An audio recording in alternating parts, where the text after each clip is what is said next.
Assalamualaikum warahmatullahi wabarakatuh. Baiklah, kami akan mempresentasikan hasil diskusi kami dengan mata kuliah Sejarah Pendidikan Islam. Sebelum kami memaparkan hasil diskusi kami akan memperkenalkan nama anggota kelompok kami. Kami berasal dari kelompok 7 yang beranggota dengan saya sendiri, Nufa Selpiani, bersama teman saya Dila Luciani. Cukup sekian perkenalan dari kami. Langsung saja materi dari hasil diskusi kami, yaitu dengan judul Madrasah Nizamiyah, pengaruh terhadap perkembangan pendidikan Islam dan aktivitas ortodoksi Sunni. Pembahasan pertama yaitu mengenai Madrasah Nizamiyah, pengaruh terhadap perkembangan dalam pendidikan. Nizamiyah adalah sebuah lembaga pendidikan yang didirikan pada tahun 457 sampai 459 Hijriah atau 1065 sampai 1067 Masehi, abad 4, oleh Nizam al-Mulk. Madrasah Nizamiyah dibangun di berbagai tempat atau kota, terutama daerah kekuasaan dinasti Saljuk, dalam membangun sejumlah lembaga secara besar-besaran dan menggunakan masjid Khan sebagai model madrasah, yaitu masjid yang di sisinya didirikan Khan atau asrama atau pemondokan sebagai tempat penginapan bagi para pelajar yang datang dari berbagai kota.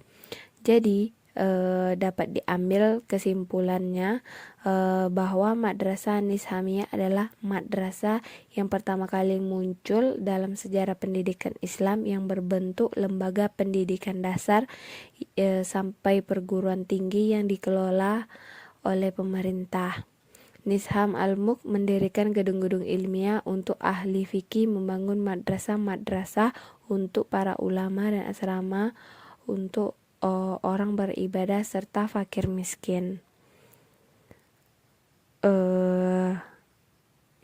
Selanjutnya mengenai beberapa hal yang melatar belakangi berdirinya Madrasah Nizamiyah sebagai berikut.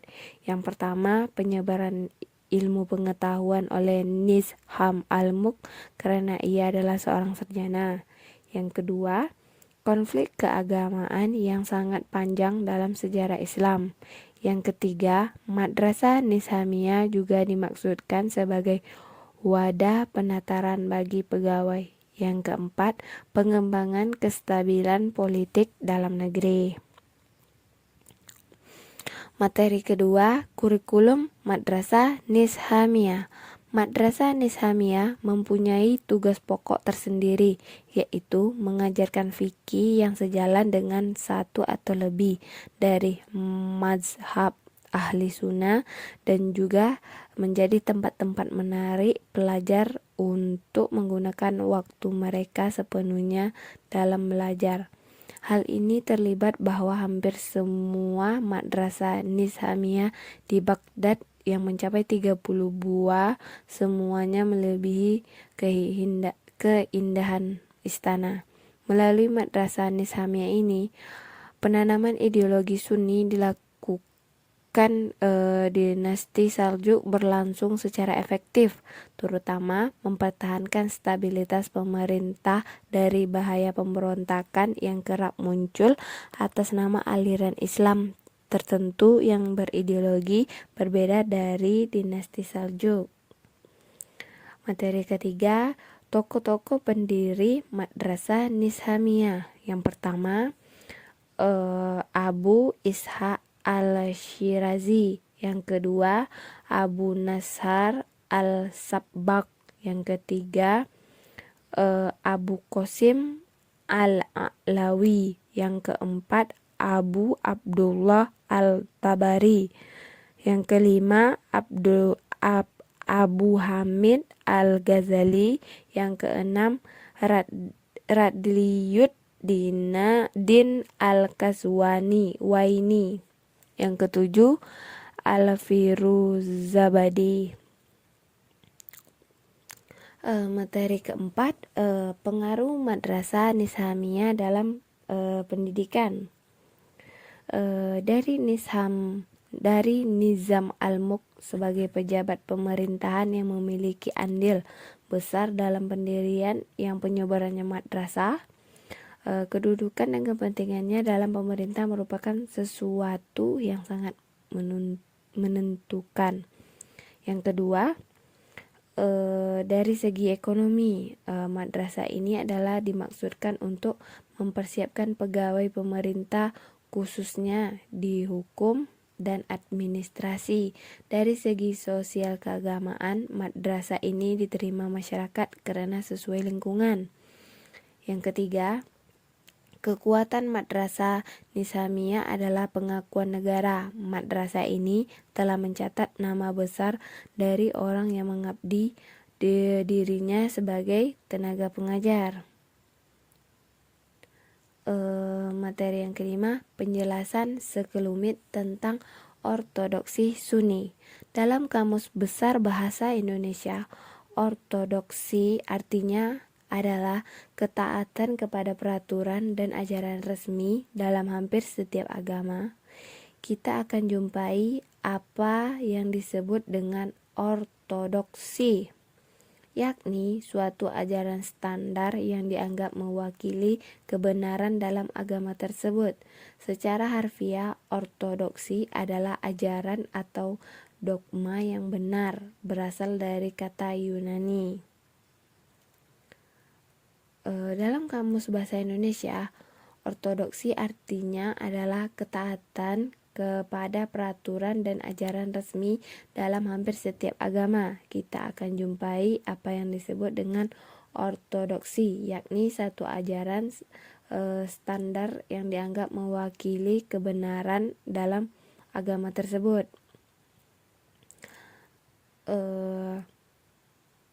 Secara harfiah, ortodoksi adalah ajaran atau dogma yang benar, berasal dari kata Yunani ortodoksos atau ortos, artinya lurus atau lempang.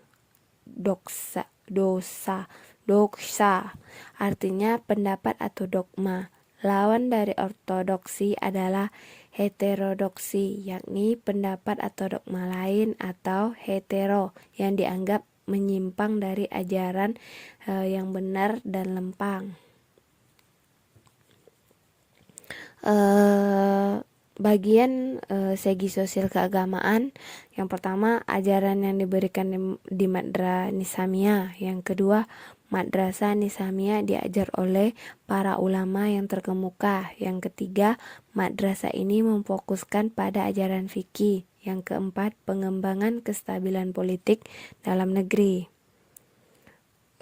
Ortodoksi muncul karena setiap agama akan cenderung mengalami pelembagaan, institusionalisasi. Apa yang saya sebut sebagai pelembagaan di sini bukan sekedar munculnya lembaga-lembaga yang secara fisik bisa kita lihat, seperti kantor-kantor yang mengurus perkara agama. Pelembagaan di sini lebih menyangkut pengertian yang lebih abstrak, yaitu proses standarisasi ajaran dan dogma yang oleh sekelompok tertentu dianggap mewakili kebenaran dalam agama bersangkutan. Setelah standarisasi itu terjadi, maka dogma-dogma lain akan dianggap menyimpang sesaat dan kadang juga berbahaya, karena itu harus pelan-pelan disingkirkan. Ortodoksi biasanya lahir belakangan setelah pendiri atau pembawa agama bersangkutan sudah tidak ada lagi. Pada fase perdana, terutama saat pendiri atau pembawa agama itu masih hidup, biasanya belum muncul peradaban yang tajam di antara para pengikutnya. Setelah pendiri atau pembawa agama itu tidak ada. Biasanya akan muncul sejumlah interpretasi yang berbeda-beda. Keragaman interpretasi ini karena terkait dengan kepentingan-kepentingan tertentu yang tidak selalu berhubungan dengan agama. Suatu interpretasi tidak pernah bebas dari konteks tertentu dan kepentingan tertentu pula.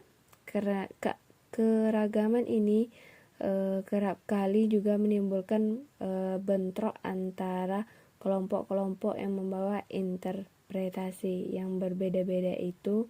Dalam beberapa kasus, keragaman interpretasi kadang-kadang mengganggu ketertiban sosial. Bagi seorang pengusaha yang hendak membangun keterbitan masyarakat, keragaman interpretasi dalam agama ini bisa menjadi ancaman.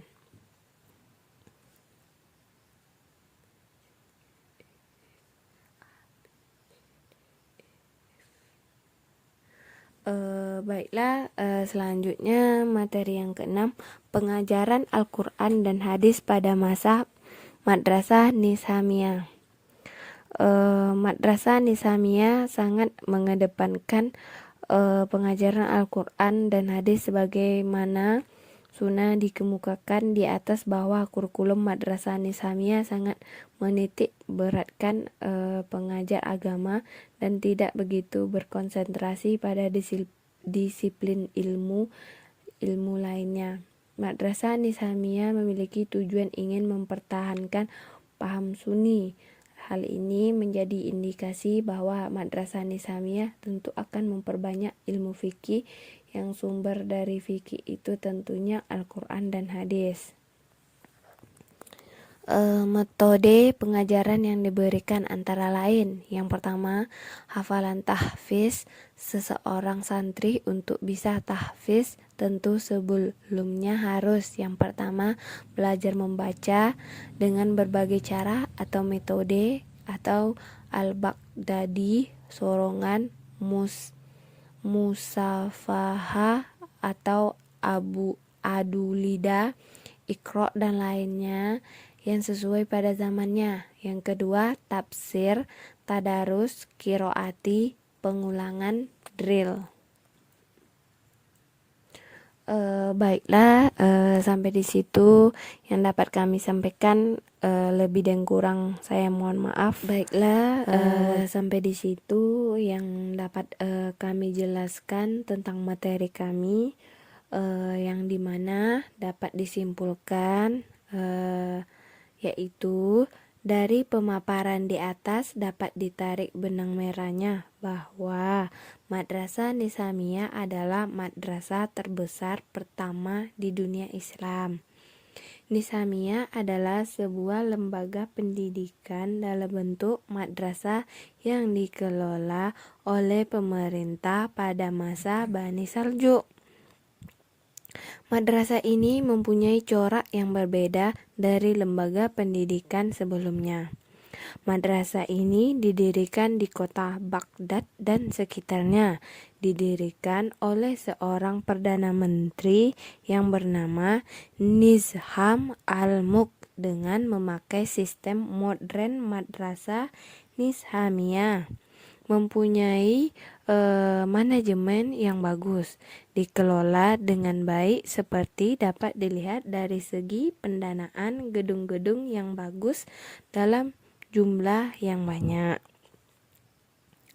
Baiklah, sampai di situ yang dapat kami sampaikan. Apabila ada kata-kata yang salah, mohon dimaafkan.